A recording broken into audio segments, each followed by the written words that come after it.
everybody, and welcome to the Care and View. And I think it's episode 19. Yeah. Something like that, yeah. Yeah. So just a reminder, as we do every week, all our views are our own and are not representative of those we work for. Please do follow the Care and View on Twitter, join our supportive Facebook group, and click subscribe to keep up to date with future or catch up on previous episodes. So tonight's show is all about nutrition, and we have some amazing guests. We have Sandra Robertson and Caroline Hill, both from the Dysphagia Kitchen, who are going to be discussing all things nutrition and will be answering any questions that you have. So please don't hesitate to pop these in the comments box for both and remain interactive to our discussion.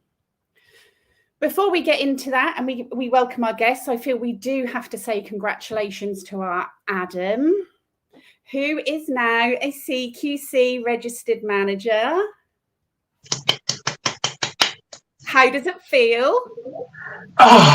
Scary, I suppose. Mainly, it sounds daft, this, and for anyone watching this, yes, it is really exciting. Yes, it's a huge achievement.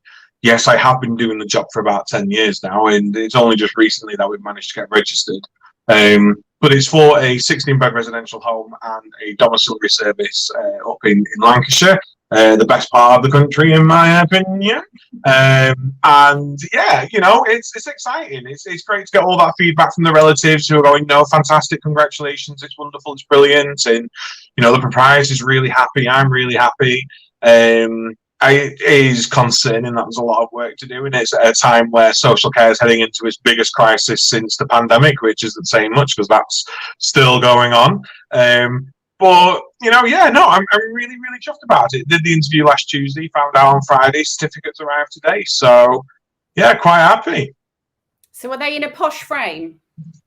Not yet, they're not. No, not yet, they're not. I know. I've only just printed them off. I've got them all ready because it's for two services. I got two sets, so I'm going to figure out what I'm going to do with them, where I'm going to frame them. Yeah. Super. Well, congratulations. So social care news this week. Anything new? I know, Adam, you wanted to talk about the letter that has been regarded within the Outstanding Managers Group in association with the Institute of Health and Social Care Management.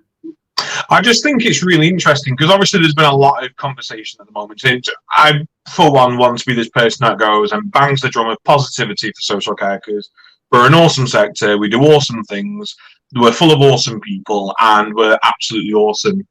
But we're not going through an awesome time right now. And I don't think we can lie and go, things are amazing and smelling of roses when they're not. So yeah, Jane Brightman, who people will know if they watch us regularly, he's been on our show a couple of times, is one of the founders of the Outstanding Managers Network, has started writing a letter to the government basically to go, this is a voice of the sector, this is what's going on, this is the problem, listen to us. Mark, both of you are part of that group. Have you both read the letter that's being drafted right now? Yeah, I've read it and I've seen the comments of people making suggestions, which is great. And then Jane's obviously taking those suggestions on board, adding them into the letter. And I've seen that somebody recently shared it into their group, which has 6,000, I think they're care and support workers, which is great. So they're getting feedback from people that are actually on the front line working, which is what it's all about at the end of the day. Yeah, but for me, and I don't know, I go from day to day thinking, what is the answer? What's the solution to the problem? What can we do to make things better? And we always think funding, we always think benefits, we always think representation, recognition. And then today I just sat mulling it, and I apologize if you're watching this show right now and you are one of these proprietors who's got 15 care homes or even 3 care homes and don't know anything about social care, and you've got managers that run the shop for you, and you just reap the benefits from it. But is there going to become a point where actually for social care to remain viable and sustainable, it no longer has to be a profitable sector? Do we get rid of the idea of individualized businesses where people can make that money and take those dividends and go and buy as many homes and fancy cars as they want because they're being able to take that money from the sector and go, well, actually, one thing we're asking for is more funding. One thing we're asking for is better pay. One thing we're asking for is more investment. Stop taking all the money and put it straight back in. imagine if the NHS was running like social care is run, and all the hospitals were like, "Oh, we don't have enough to pay any more nurses. I'm going to go home in my Bugatti." Oh, we wouldn't accept it with the NHS. So is there going to come a point where we don't accept it with social care? Yes, I know that's going to throw a lot of problems up. Automatically make the sector non-profitable. All the people who currently own care homes are going to go, "I'm not doing this if I'm not going to make any money." I get it. I get there's going to be a huge exodus of proprietors, but we toy around with all these different options. So why not consider that?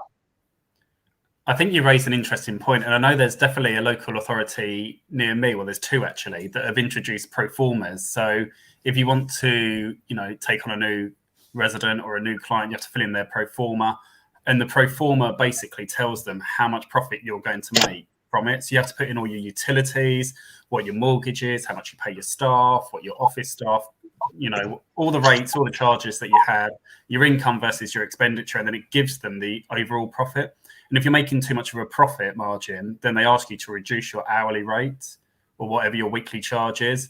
And that's two local authorities around here. So I think it's definitely, there is a shift. And I know when I was managing a care home, went back to them about it, and they said that ideally they would want every single care home, whether that's a learning disability or an elderly service, to all be paid or to be paid a similar rate, so that it isn't, so it's fair across the board, whether you're a private or you're taking on local authority work. So yeah, it'll be interesting to see where that goes.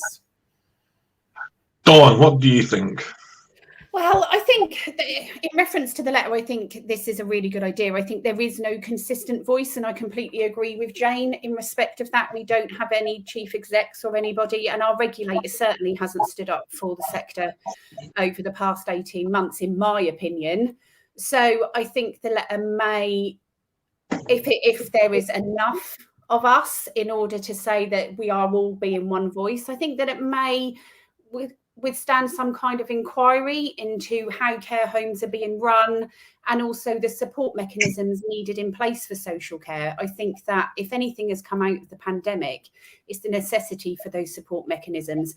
And we see so much in the media now still of care homes that don't know whether they can open, care homes that don't know whether they can do visiting, the priority in infection control, the infection control funding, it goes on and on and on, but there's nobody consistent standing behind those care homes or these social care sectors or domiciliary or anybody saying, this is what we should do, this is what we should implement, this is how we should support each other.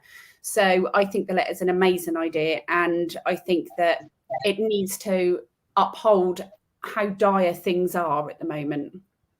I mean, the only thing that I've not suggested to the letter so far is actually calling, and I can say this now because I did say I'm not going to badmouth them until I'm actually registered, but actually calling into question the regulators, because on our CQC profile, and I will say this live, it says that our last inspection was September last year. Now, I can hand on heart tell you that that inspection was a broken up Microsoft Teams meeting with our inspector to discuss what we'd put in place regarding infection controls, a quick run around the care home with a video camera, and that's that. My last inspection was 2018 when someone physically came to site and went through everything. Yet my CQC profile now says that we were inspected in September 2020. So I think if we're going to have parity across the board and we're going to want providers to do the best that they can do, we should expect the same from our regulators. And we should be expecting them to do as much as they possibly can do and not sugarcoat things to make it look like a job's being done when actually, in actual fact, it's not. No, our infection control inspection via the regulator was a copy of our business continuity plan and our pandemic visiting policy. That was it. So at the end of the day, nobody came out to see us. We had no infection control team. We were doing visiting before everybody else in Norfolk, Suffolk, East Anglia. Nobody came to check on any of that, which in one hand, I take it that they trust that what we're doing is safe and effective and responsive and blah, blah, blah, all the Chloes. But in another respect, it would have been nice that somebody had come to see us and make sure that we were doing it correctly. Yeah. So yeah, that was the fulfillment of ours.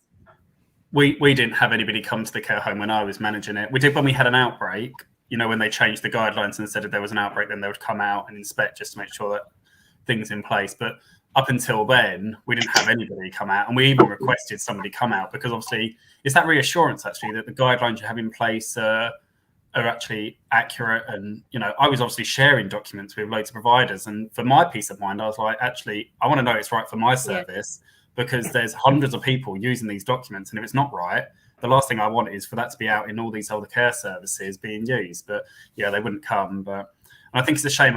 I know that obviously you two are aware. We've invited the CQC onto this chat show, and actually they've declined to appear. We've told them that we can, obviously it's very unscripted on here, but we've told them that we can do a scripted appearance. They can talk about exactly what they want, but unfortunately they have declined, so which is a shame. I think the response was, now correct me if I'm wrong, and I'm not going to say this is verbatim, but I think their response, Mark, was it's not conducive of our time right now. So the fact that they can go and print reports of how many people have died in care homes and tell everyone that they've inspected all these care homes, but to actually come on to the only, as far as I'm aware, weekly live social care chat show to discuss with people from the sector the things that matter most. Time doesn't matter. It's not conducive. But I'm aware that we're 11 minutes in now, and I could just sit and chat to these two people all night long. They're like two of my favorite people in the entire world. And I know this is a social care chat show, but something that's really touched my heart this week, which is upset me quite a bit, and something I think we do need to just acknowledge, is the absolute horror that's going on in Afghanistan right now. And I think no matter what our thoughts are, political beliefs are any of our beliefs, every life is absolutely important. And I think if we can all just take a minute just to sit and reflect on what's going on over there, the videos, the photos, the imagery, the pure horror that's come out over this last week has just been absolutely heartbreaking. So we can sit here and joke and moan about our social care system, but at some point we do need to sit here and go, actually, we've got life pretty good. No matter what's stressing us at the moment. I know everything's relative, but the situation that is unfolding at the moment is absolutely dire. I just felt we needed to bring it up. We're a show about care, and we need to just tell the world that we do care, and please just take a moment to have a think. But with that being said, as Dawn has said, we've got two fantastic guests joining us tonight. Now, I'm going to preface this. I've never done this before, but I'm going to preface this with there are no silly questions. There are no daft questions. There are no wrong questions. And the only reason I'm doing that is I have very little knowledge about this subject. So I'm probably going to make an absolute fool of myself asking questions tonight. But without further ado, I want to introduce Sandra Robinson and Caroline Hill, who are from the Dysphagia Kitchen. Hi. Hello, guys. Thank you for having us. Yeah, thanks for inviting us on. Congratulations, Adam, on your registration. Thank you. And really interesting to hear some candid views there. Good stuff. Never anything but candid here. Every time someone says that, I think of candy, and then I think, I need to go buy some sweets. But then I think, oh, sorry, I've got the spa in a month's time. Sweet tooth. Well, we're going to be all hungry after talking nutrition for the next hour or so. Obviously. So, Sandra, Caroline, do you want to introduce yourselves and let us know who you are, where you're from, what you're about? Sure. I'm Sandra Robinson. I'm a speech and language therapist, and as well as supporting people with acquired neurological conditions with communication, I support them with their swallow difficulties, known as dysphagia. Also, I support people who have acute medical conditions as well as neuro. And I have my own independent practice, and I work with Caroline Hill and with chef Gary Brailsford. Together we are Dysphagia Kitchen, and we train all sorts of healthcare professionals and chefs to support people with dysphagia, to make sure that we can keep them safe from choking, chest infections, pneumonia, all the horrible things that can come along with dysphagia, optimize their nutrition, and make it enjoyable, improve their quality of life, because food and drink is, as you've just pointed out, Adam, a really big deal for a lot of us. Oh, yeah, completely. So, Caroline, do you want to tell us a bit about yourself? Yeah, so my name's Caroline Hill. I'm a freelance dietitian. I qualified probably about 14 years ago now. So I've worked in various different organisations. So started off in the NHS, then moved over into industry, so the medical nutrition industry. And then 3 years ago, made the move over into the freelance world. And I have a special interest in the dysphagia side of things, which ties in really nicely with nutrition, and particularly within the kind of care sector as well. And as Sandra mentioned, I work with herself and Gary at Dysphagia Kitchen delivering training. So we deliver a 3-pronged approach. So we're not just focusing on the swallowing aspect, but we're swallowing on the importance of good nutrition for those individuals, and then also how to actually prepare nutritious, safe food for those individuals as well. So yeah, really excited to be here tonight to talk all things nutrition. I'm muted and unmuted. No, me too. So anyone who is watching this, please ask the questions, because this is a topic I probably could talk on, Mark could talk on, Dawn could talk on for hours, because there's so many questions. So Dawn, I know you've got burning questions. I know you've got loads. I just want to ask one. What are your thoughts when you see people prepare a soft diet all in one bowl? Oh, grim. I think that I wouldn't feed a human being that way. And it's not what we're about. And it's not what speech therapists want to have happen for the people they support with dysphagia. There isn't a single speech therapist I know of who would recommend that. I would be surprised if there's a single care plan anywhere that recommends that. Mm-hmm. I would refuse it, and I wouldn't blame a patient for refusing it either. Exactly. We eat with our eyes, don't we? And the last thing you want is a bowl that resembles some sort of gruel from Oliver, because no one's going to go back up asking for more, are they? I think when we're preparing food as well, we should think about, would we eat it? And if we wouldn't, there's a good chance that the person you're serving it's not going to eat it, because if they've got compromised swallow, they've got a compromised taste potentially, yeah, it's going to be even more off-putting for them. It's got to look appealing. It's got to smell appealing. You've got to know what it is. Yeah.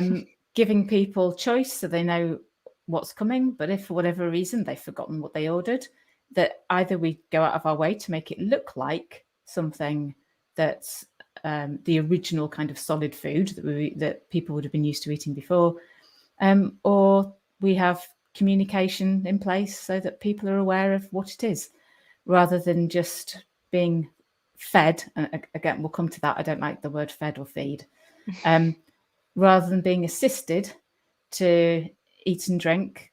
And even if they can't do it independently, to have some autonomy over choices, over what they want to eat and drink. And if you've got dementia, for example, how are you going to know what that pig swill in a bowl is? Whereas if somebody's taken the time to make it look appealing, bright colours, it might look like the original food, or if you can't, it'll at least be presented in a way that's still really appealing. You're much more likely to engage in oral intake that way. And again, quality of life. You're going to want it. You're going to look forward to it. I think nowadays as well, with so many gadgets in the kitchen, it's so easy, isn't it, to make it look more presentable and, like you said, colourful. And I think, when I was managing the care home, we had, those, they were like rubber molds where you could put like the food in. So it was like fake chicken drumsticks and things. So actually it was very... Can I surprise you, Mark? Yeah, go on. I don't like them. Don't like them, don't recommend them. No. So some people here might be surprised to hear that, and they've probably invested in those molds for their homes. And this is something that I've learned from our dysphagia specialist chef and from my experience in seeing the results. Those molds, you could make the most beautiful pureed food that would look great, vibrant colours, taste amazing, have all the nutrition in. You pour it into a mold and you've got to freeze it so it gets into the shape, and then you have to reheat it. And on reheating it, one of two things happens. Either it gets a little crust around the edges and it's soft in the middle, so then you've got two different textures and the crust is not appealing, or you get excess liquid, and again, two textures. Both of those things make it look horrible, and it's not as nice as if it were made fresh. Also, it's unsafe. So you've just made what could have been a perfectly safe texture into an unsafe texture that doesn't meet the IDSI, I know we're going to come on to that in a minute, the IDSI framework standards. So if I audited that, I would fail it. The vast majority of the time, you don't even need a lot of tech. You need a piping bag and a blender and a knife and maybe a ruler to measure some of the piece sizes. That's about it. I think one of the major challenges that exists with kind of preparing these types of foods is that if they're not being served immediately, that you've got to think about the consequences of how that food's being prepared for when it is then served. And there is no reason for in some instances why you can't prepare that food fresh, because once you've got the skills and the knowledge to know how to do it and prepare it safely, that it can be done. But we do appreciate that sometimes you do things in advance, and it's just knowing the consequences of what might happen in that time. And that's why at Dysphagia Kitchen, one of the things we support people who work in care homes or in other settings and environments is with the whole setup in the kitchen. Because it starts with your menu planning, your budget and your menu planning, your staffing, your shift patterns, so that you can prepare. Because if you've prepared well enough, then you're going to find that you're more likely to be able to put together the IDSI framework meals for people with dysphagia in a way that you can do it so that it goes out fresh, rather than it being sat there for too long, because again, you get issues with that and it can often then fail the IDSI audit, or being left overnight, or all sorts of other weird and wonderful things that go on. Mm-hmm. So we try to be as supportive as possible, because we know there's a heck of a lot of challenges. There's a lot of logistical stuff that people need support with. It isn't just about chef skills. It's also about the kitchen being part of the multidisciplinary team. We're all working together here, the speech therapist, the chef, the dietitian, everybody else in the home. I know one of the things we say is we ask the managers to come on the training so they know exactly what's going on and what we say to their team members, and so that they can support them. And we can then make sure that people who work in the kitchen realise the difference they can make for people, the positive difference they can make for people with dysphagia. And the lines of communication have vastly improved across the team, because this is where we find some of the breakdown happens, that people in the kitchen think one thing, healthcare assistants or nurses think another, the resident or the patient are expecting something else entirely, or the family, etc. So it's about working together as a team, and that's why we do multidisciplinary training, because we work as a team. No, I completely agree. And I think it's good that it's not just the chef, because, well, there's obviously some care homes that don't even have a chef. So it's actually the support staff cooking meals. But also, you never know when that chef's going to be on annual leave or sick leave or have to take emergency leave. And it's always good that you've got somebody as a backup. You can't just rely on one person to have all that knowledge and skills, because, like you say, the reality isn't that that's going to be the case. Yeah. And I think you've touched on a really good point on communication, because I know definitely from my experience is that you might have somebody that more recently might need a change in their diet and the way that food is presented, but actually the care staff think very differently than what the speech and language therapist. And I'm sure you've had that they're like, well, actually they can swallow, they can eat. And it's very conflicting, isn't it? What the professional is advising and what the care staff think is in the best interest of the person. And what the person thinks is in their best interest as well. So that's up to a speech therapist to do some active listening. Mm-hmm. We come in, we do an assessment. It's a snapshot. We have to rely on those people working in the home who know that resident probably far better than we do, almost certainly better than we do, to gain a big picture of what's happening for them and an understanding of what they themselves want. And if they can't tell us, learning from the family what it is that they want and what their usual habits and ways of eating were beforehand. Because some people chew for blooming ages. There's older people who say, I was always told to chew 30 times. I'm doing my swallow assessment and I'm like, okay, they're still chewing. They're still chewing. But good. That's a good thing. Because once you've swallowed, I am one of those speech therapists who cares about the hard outcomes. The things like chest infections and pneumonia and choking. But if they're having the odd cough or the odd throat clear or the odd little wet voice, if they're not bothered, I'm not bothered. So we've got to work out what we all care about for that person and what we need to be focusing on. Because sometimes I think us speech therapists have made a rod for our own back as well. And we ask everybody to look out for coughing. And sometimes, don't tell all the speech therapists, sometimes it doesn't matter. It's the quality of life for that person. And does it have any hard, worrying outcomes? It might not. It might be fine. It might be they don't need level 4 puree. They'll be just fine with level 6 soft and bite-sized diet. And if colleagues in the home are saying, I see them chewing on stuff and it looks like they want to chew and they might just manage it and they've still got a few teeth or the dentures aren't that loose, can we not give it a go? Yeah, absolutely. Let's give it a go. Let's see what happens and support that person. Make sure everything's in place. We've got to get that balance, haven't we, of safety and quality of life. Oh, completely. I mean, my other half, and I can't say this with a straight face, but my other half masticates more than I do.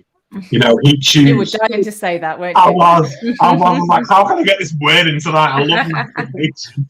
So he chews for Britain, like absolute Britain. It was chew, chew, chew, chew, chew, chew, chew, chew, chew. Whereas I know that my way out in life is I'm going to aspirate one day because I will literally put it in my mouth and inhale it at the same time. You aspirate already. You aspirate. 50% of us aspirate our saliva all night. Really? 50% of us, yeah. Fact of the day. Fact of the day. I've got loads of factoids. Yeah.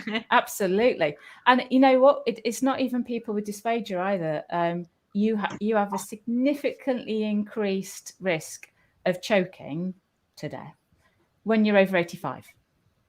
And you don't have to have dysphagia. And it's probably because you've got no teeth. And the two things that kill most people is bread and meat. And if these things happen to the normal population, then we've got to consider for people with dysphagia, but at the same time, be a bit kind of sensible in that and think, is there a way that we could continue to let them have their bacon butty, but make it easier to chew and swallow and safe because it's something that they really, really want? And that's why it's if so they are important, somebody you isn't it? choose a lot, good. I was going to say it's so important, isn't it, to remember who we're dealing with at the end of the day and what their wishes are. And, you know, if they're 90 years of age, for example, you know, putting them on a puree diet, is that the best thing for them? Whereas actually, you know, letting them eat within certain risk parameters, something that's going to be far more enjoyable for them and bring them, like Sandra's mentioned several times, quality of life, then it's, yeah. There's no so such much thing more as no valuable. risk. There isn't a risk-free world. No. We're working with people with all sorts of vulnerabilities, and we've got our own as well. You know, there's no such thing as a person without vulnerabilities. You know, if you're tired, you're vulnerable. You shouldn't be getting behind the wheel of a car. There's all sorts of things that go on for people, and we've got to consider that it's variable. And we just can't be too fearful of risk, but accept that we've done everything we possibly can, knowing that we're supporting a person at the end of this, and that perhaps sometimes the focus can be a bit too much on the food and not on the person. Yeah, we've seen this a lot because I work in it. I've come from a dementia background, and we see it a lot where somebody would go into hospital, for example, they'd come back with thickened fluids, puree diet on the discharge letter, and then they don't eat and they lose weight. Yeah. And then Caroline knows that one. So one of the questions I had for you, Caroline, was when is the point where you get a dietitian involved in someone's nutrition? Because we see this all the time, or somebody's dementia that becomes more complex and they forget to eat, for example. And so is there a line where you start to get a dietitian involved? So I think the way that most dietitians work with kind of local care sector organisations is through using the reliance on like nutritional screening to essentially indicate and flag up when people are at risk. So I suppose that's kind of like the gold standard for helping to identify who's going to be at risk. And, you know, your example there, someone would probably then trigger on that nutritional screening. And I know normally in most like care home environments, you might be screening them on a monthly basis. But I would say use also common sense that if they've come out from hospital, you know, they've been back, say, a week, and you think they've not really picked up, they're not back at their baseline for you, I'd rescreen at that point, because actually that might give you an indicator they might have changed on their nutritional screening chart. And the reason that I use the nutritional screen as a bit of a way of identifying those patients is that a lot of dietetic departments will reject referrals if it doesn't trigger on the nutritional screening tool. So even though what you're saying makes complete sense, and if we can't, then if the people who are triaging the dietetic department can't see that it's triggered, then you're more likely to get pushed back. So I think use that repeat measure at where you think actually they're not back at baseline, I know that they've changed, get that repeat score, and then you're more likely to then get dietetic input, or just liaise with your dietetic colleagues and try and get them to come and see the patient. It's always a very difficult one, I think, because not all patients will obviously get seen when they're in hospital. And even if they do get seen by, say, a speech therapist and dietitian in hospital, that continuity can sometimes get lost because it's usually separate teams, which is obviously a massive challenge. But yeah, nutritional screening is a good way to kind of at least flag up those that you're massively concerned about, because you would expect to see a change. Brilliant. And it's the speech therapist's responsibility as well to consider if that's needed. And they can call the dietetics and say, I am a bit concerned about this person. They might not have reached the threshold, but they're on their way, and I can't get them off puree for now. Can you come and take a look? What happens a lot in hospital is that acute speech therapy teams, and I know because I've been there and worked in it, play it safe, because what they really want is the person to be able to get out and go home as soon as possible. And so they don't upgrade their food or drink necessarily, because they don't want to cause them to get a chest infection or pneumonia, which would increase their length of stay in hospital. And so what happens a lot of the time is they just maintain safety. So we would call that maintaining pulmonary safety. And then they can get out and go home. But unfortunately, and especially with COVID, etc., there hasn't always been as quick a follow-up once they're back in the care home as you would like. And some people fall through the gaps. And I'm sure there are thousands of people right now out there on level 2 thick drinks and level 4 puree who don't need to be on it. They could be upgraded. And the speech therapy teams are so pushed, and I'm sure there's people watching this who work in care homes, run care homes, who just pull their hair out at the waiting times for a speech therapist through no fault of that speech therapist or the departments. There are just so few of us on the ground. And things could be done for that resident. So I just want to put in here, because, and again, this is why, and Caroline will agree with me, the North is the best. We actually have in our area of Lancashire a virtual tele-swallowing system in place, so that we have speech and language therapists there sat waiting. Veronica Southern, I have to give her a shout out. She's an amazing person. Amazing. Blackpool, yeah.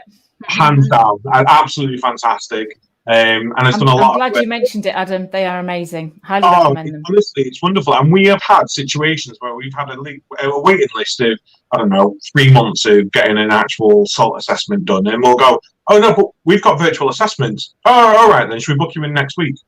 And we're sat there with a speech and language therapist with a video camera, and they're going, oh, right, yeah, that's the chewing, that's the swallowing, etc., etc., etc., updated. And it's like, well, no, you can move on to a more solid diet now. And I just think there's technology there now that can help progress There things, is.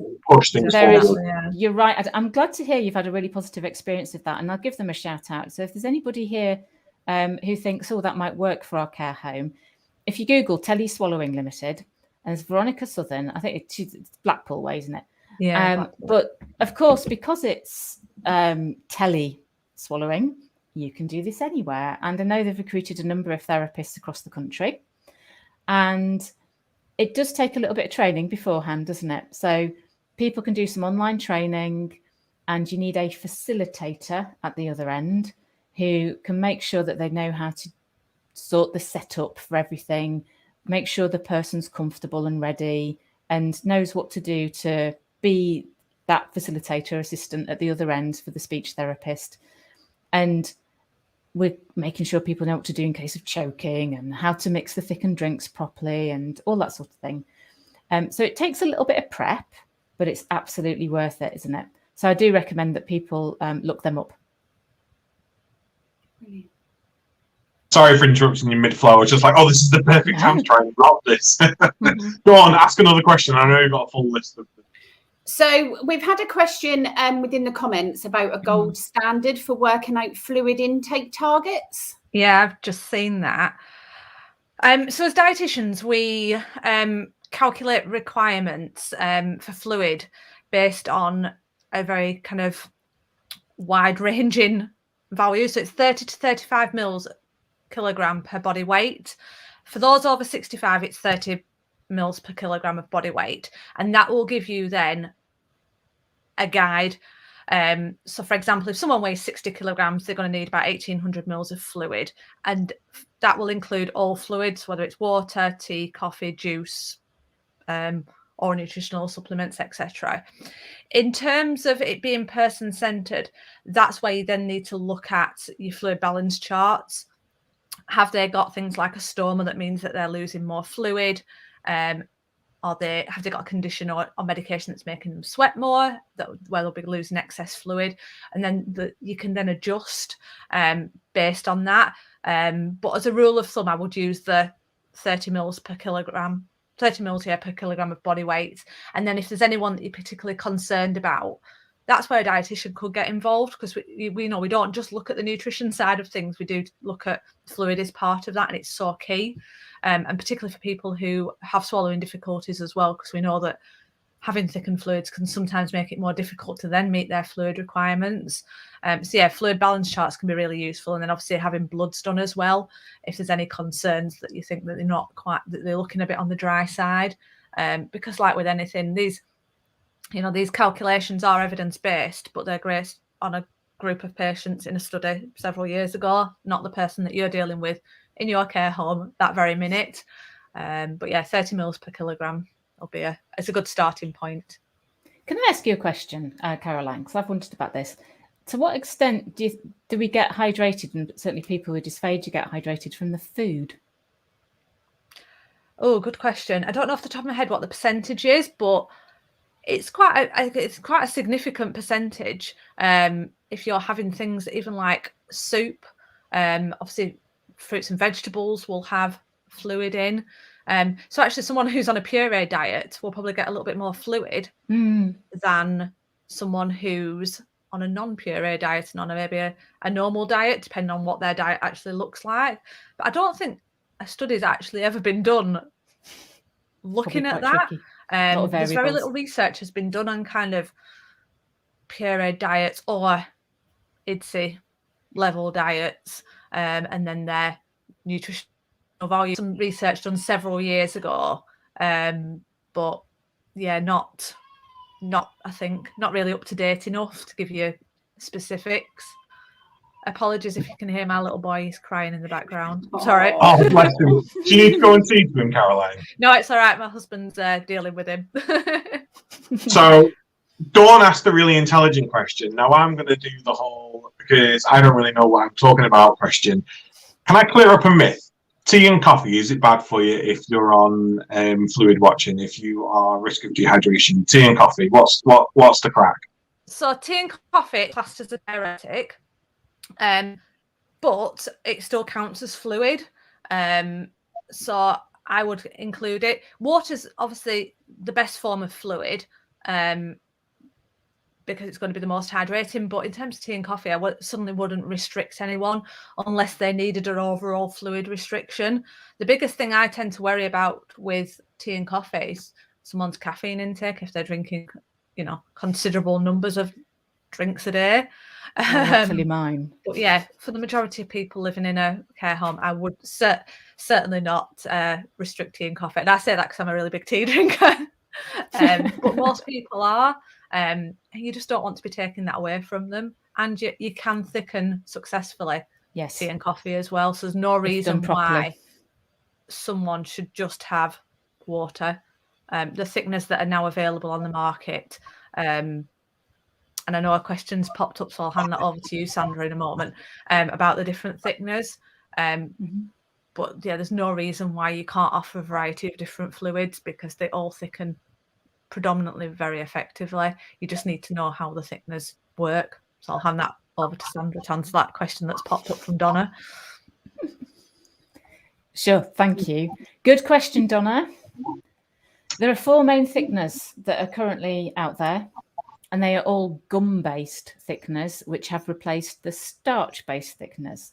So in the good old days, it was mostly one with the wonderful name of Thick and Easy, which I think some speech therapists used to wear on their T-shirts when they were graduating.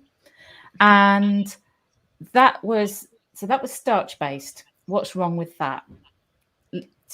Let's go back to our science days at school. You remember that we have amylase enzymes in our saliva, and that breaks down starch. Immediately that it meets that in the mouth, it's breaking down starch. So if you've got somebody who holds a drink in their mouth for ages, and some people do, don't they? It takes them a long time before they trigger a swallow and they've got dysphagia. And you see that a lot in people with dementia or other cognitive difficulties, or adults with learning disability. And they're holding it and they're holding it and they're holding it. So there's more saliva and there's more amylase and more of it's breaking down the starch. And by the time they swallowed it, it had gone thin again. And that was happening for years and years and years. And I think it's one of the reasons why sometimes the drinks were being recommended as thicker and thicker and thicker, because they were just holding it for longer. And by the time they swallowed it, it was thin again. So we knew there was a problem with the starch-based thickeners. And about 5 to 8 years ago, the gum-based thickeners started to come in. And these are just the gums that you get in your regular food. And most of them, it's the sort of gum that you would find that holds things together in, say, your Heinz ketchup. And the difference is, when the amylase meets the gum, nothing happens. It stays the same. So it could be that you hold that in the mouth for ages, and when it's swallowed, it's the same consistency as it was when you made it. The other good thing is you can make up a drink with a gum-based thickener and leave it out, room temperature, for a couple of hours. It shouldn't go any thicker. If you've mixed it right, it'll stay the same. Or you can keep it in a fridge for 24 hours, and again, it'll just stay the same. So what's really nice for some people is you can make up a jug of a drink and just leave them to pour it and have it when they want. You don't have to keep mixing. And that has all sorts of positive outcomes for people who want to be more independent. And it saves carers from having to mix drinks every 5 minutes. But Donna's also been asking there about the difference between specific thickeners. So at the moment, the most used are Resource Thicken Up Clear, which is made by Nestle, Health Science. There's Nutrilis Clear, which is made by Nutricia. There is Thick and Easy Clear, which is made by Fresenius. And there's Swallow Ease, which is a bit less known in the market. So it's the first 3 that most people are using. In effect, they're all the same. So it shouldn't matter whether you're mixing a hot drink, a cold drink, a fizzy drink, or a still drink at all. There are slightly different dosages, and you have to follow what's on the tin. And you know what dosage to give because the speech therapist has recommended the IDSI level. And they're all different numbers and different colours. And every single tin or sachet box has that on the back. here's where things get a little bit tricky. It tends to be the difference between the hot drinks and the cold drinks is how you mix it and how long you leave it for. With a hot drink, if you're making up a cup of tea, you make your cup of tea as normal. So you get your mug and you make up that drink however that person likes it. And then you just keep that to one side whilst you get another mug or cup or whatever's been recommended to drink from. And it has to be bone dry. Or it could be any kind of vessel, but it has to be bone dry. And the number of scoops that have been recommended for that particular level, you drop it in. If there's any moisture, if it comes straight out of the kitchen clean, and sometimes it has that little bit of extra moisture, won't work, because that powder will react straight away and you'll just end up with a horrible clumpy mess. You need it to be bone dry. So you've got 2 cups in front of you, 2 mugs in front of you. One of them's got the powder in, the other one's got the cup of tea already made up. Decant the cup of tea on top of the powder. And here's the thing with all of the gum-based thickeners, add fluid to powder, never powder to fluid. That's where it goes wrong. It goes clumpy, it won't mix right, it won't be the right consistency, it won't taste the same, it probably won't pass the IDSI flow test. All sorts of problems with doing it that way. Now, there's one of those, I'm not going to call them out on here in case I get into bother, but there's one of those companies that says you can add the powder to the drink. Don't do it. Just do what it says on the tin, and every single one of them on the tin, which is the instructions for a prescribed product, is add fluid to powder.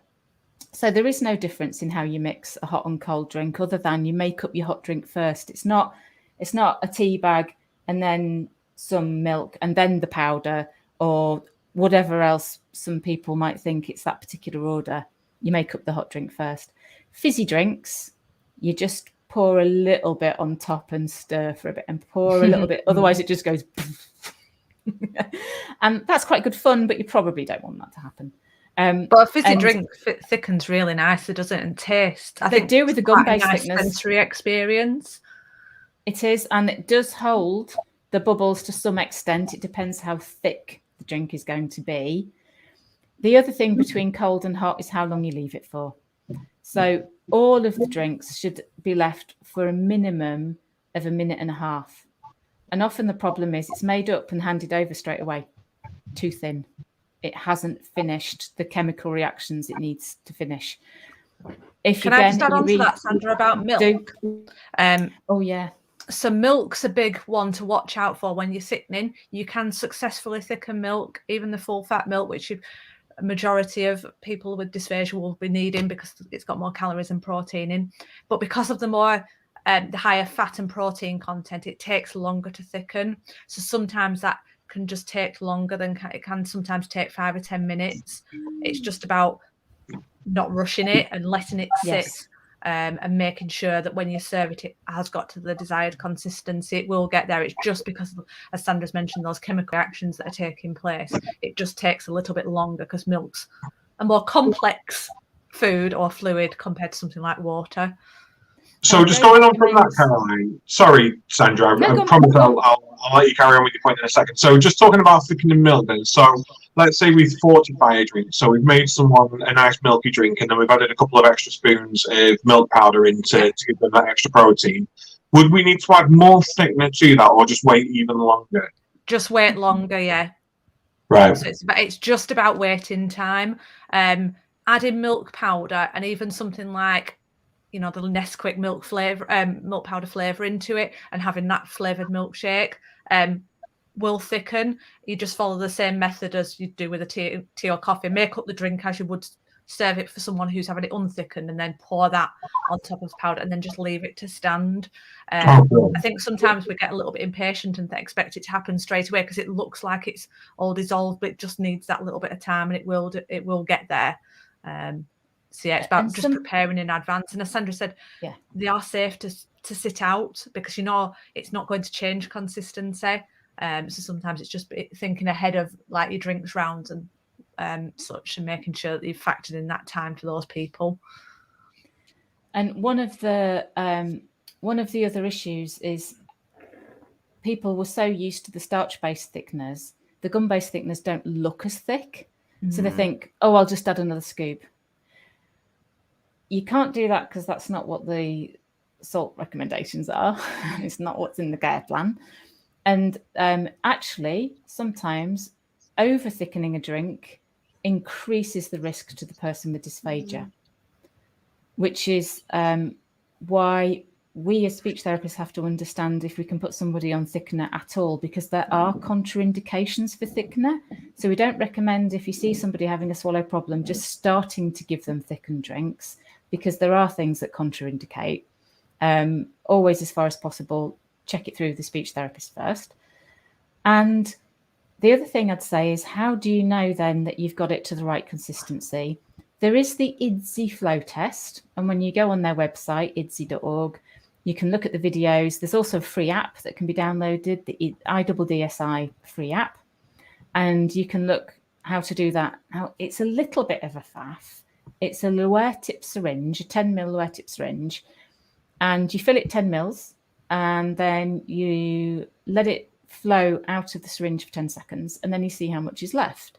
Now, you're not going to do that with every drink, but it's a good way when you're training to get used to knowing how to mix the drinks correctly.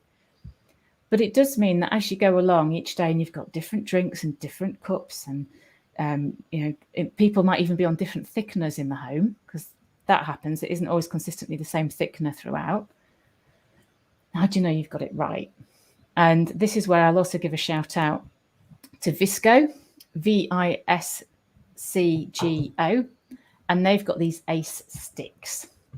And you could have them on your drinks trolley, in the kitchen, wherever is useful in the home for levels 1, 2, and 3. And you just give it a quick stir, you let go, and what happens with the sticks or stick will tell you if it's too thin, too thick, or just right. I really think they should have called them Cinderella sticks, but they do work ever so well, and the training is really straightforward too, and they're very inexpensive. I would give that a shout out. They've done loads of testing. They've just done a kind of upgrade of the sticks. They've made them even better. So yeah, I'd definitely recommend Visco. Just give that a Google. It'll go straight to them, and it's a much easier, more practical way of checking that you've mixed the drink to the consistency that's in the care plan. Wow. I think Adam's mind is blown. Look. I had like 1,000 questions in my head all at once, and I was like, how do I unmute to ask something? I was thinking in my head, all these tips are brilliant. Fluid to powder, fantastic. But then I'm also thinking in my head, we've got, because we're all about individualization at our home. So we have no mugs that are all the same size, no cups that are the same size. So I think it's also, I don't know whether I'm right or wrong in saying this, making sure that you use the same fluid cup to measurement each time you do it, so that you're not going, well, I put 1 or 2 spoons of thickener in this, so I'm going to put a pint in because that'll work exactly the same as putting a pint in. I'm also just going to correct you there, Adam. Not spoons of thickener, scoops. Scoop. Always use the scoop. Yeah, and make sure it's a flat scoop as well, because that's where a lot of the issues come in. That it's a heaped scoop, and just a few extra grains of thickener can make a massive difference. You're right. It's a really, really good point about the cups. So there's a few different ways of doing it. And what in some homes I've seen, they've got little cup posters. So they've got all the different cups they know are in the home, including people's own, and they've marked on them where 200 mils is. So you know by looking. Or you can use the shakers. So there's the Ames shakers, or you can get them free off the reps. They're really good for making sure you're at 200 mils.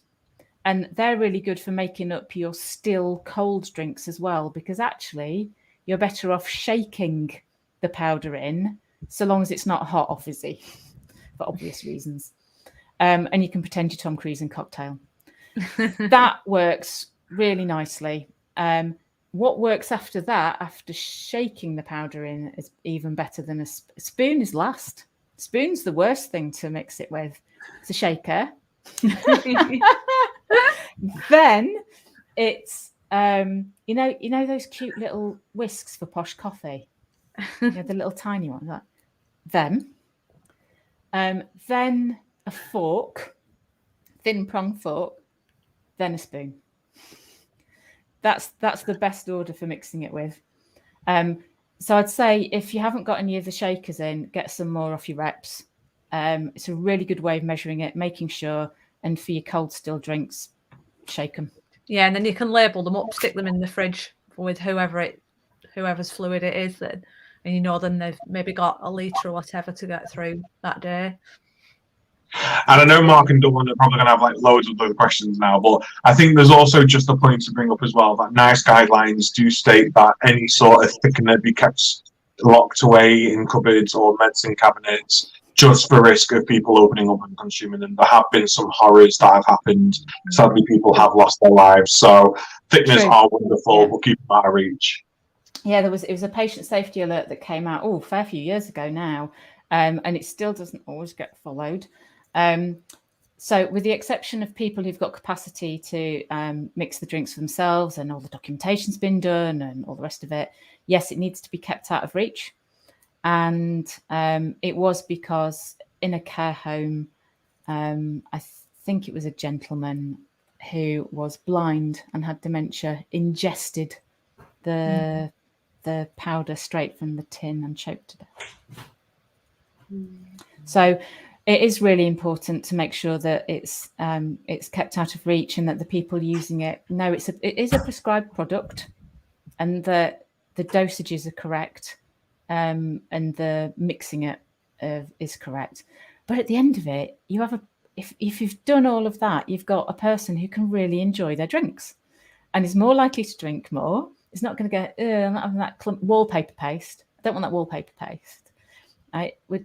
Gums have helped us get away from that because starch was definitely wallpaper paste like, but only if we mix it right. I did. And all the manufacturers now offer a training as well, don't they? So even if it's refresher training that you need, because people you've got a lot of turnover of staff, etc. Always give them a ring and see what they can do, how they can support as well. Because obviously it's industry's best interest to make sure that their product's being used correctly and safely. Yes. So that training is readily available. Dawn, I'm conscious. Oh, sorry. Go on. Carry on, Sandra.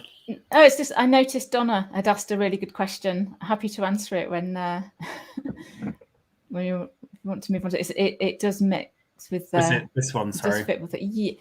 The other one. So Donna had said later on. Or was it Nurse? Oh, it's Nurse Smithy. My apologies. Yeah, that's what I was about to. Yeah, I was going to mention this one. I saw this question. Yeah, it's a really good question, and this is something that our chef Gary does. It's called a soaking solution. And I'll give you an example. You could take an orange juice and you could mix it up to a level, double check with the speech therapist, but level 2 can be quite a nice one to use for this. And you could get something like a digestive biscuit and you pop it on a saucer, on a plate, and you pour the soaking solution on it and you bob it in the fridge and you leave it for a couple of hours.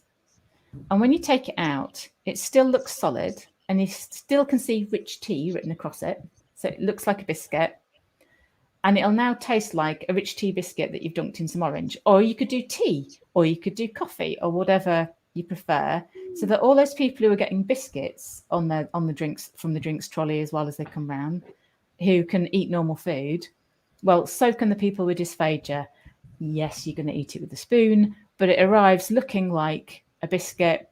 And unless there's a good reason, and again, it has to be person-centered, look at the care plan, but the vast majority of the time, people who have a biscuit or cake soaking solution, people who are on puree can also have those. We just need that to be double-checked with a speech therapist. But it's a lovely way to help people have snacks and get some more calories in and make it appealing. And it's inclusion, isn't it? You know, like you say, if everyone else is having a biscuit at snack time or it's someone's birthday and there's birthday cake, can that be also applied to a soaking solution as well? Absolutely. Because that was one of the other questions I was going to ask. So for people who have an IGSI diet or thickened fluids and things about fortification of their diet, so they can still have these things, but I'm assuming that people have got to be specially trained in order to use these soaking solutions, or is that something that they can pick up on? They can come on our Dysphagia Kitchen training. Okay. Yeah, there are different levels of competency in different homes as to who is able to do what. So when it comes to fortification, I'll let Caroline answer that particular question. But there is a lot of support out there to know how to mix the drinks or make soaking solutions. You can follow some very simple instructions and recipes to that end, as long as what you've created passes the IDSI audit. So on the IDSI.org website and on the app, there are audit sheets with some essential criteria, critical criteria. As long as it passes the critical criteria for the level the person is recommended, all else being equal, checking the care plan, they can have it. And I think adding on to that, in terms of like food fortification from a nutrition support perspective, if anything, it's probably more important in the dysphagia patient group, because we know that kind of, more than 50% of people with swallowing difficulties are also going to be malnourished. So it's really important that all those food fortification principles, so using full fat milk, skim milk powder, full fat cream, etc., can still be applied into textured modified diet. That's just where the chef or whoever's preparing the food just needs trained adequately and feels supported enough to be able to do that. But there's no reason why you can't do that. One of the things we do say is it's once you've made up your drink, you can't do anything after that. You can't add any more fluid. You can't add any more powder. It's done. So if you've made an error, I'm afraid it's down the sink and then start over. But then that is the safest and the nicest thing to do for the person for whom you're making that drink. If it's food and there's an error, then chefs can sometimes correct that. If they can't, if it's beyond correction, again, I'm afraid you can't give it. It's got to do what we call pass at the pass. It's got to come out the kitchen ready to go at level 4, 5, or 6. It shouldn't be healthcare assistants or nurses adapting the food after that, unless there's something specific in the care plan. It should pass at the pass. It should come ready to go. Honestly, really great tips, and I've just clocked the time, and I cannot believe that we are running over. It's been absolutely wonderful tonight, and I've not spoken to Dawn and Mark about this yet, but I want to openly invite you both to come back, because I still have 1,000 questions. Thank you. It's such a broad topic, isn't it, that you can talk so much about it, and I think so many people have so many questions about it as well.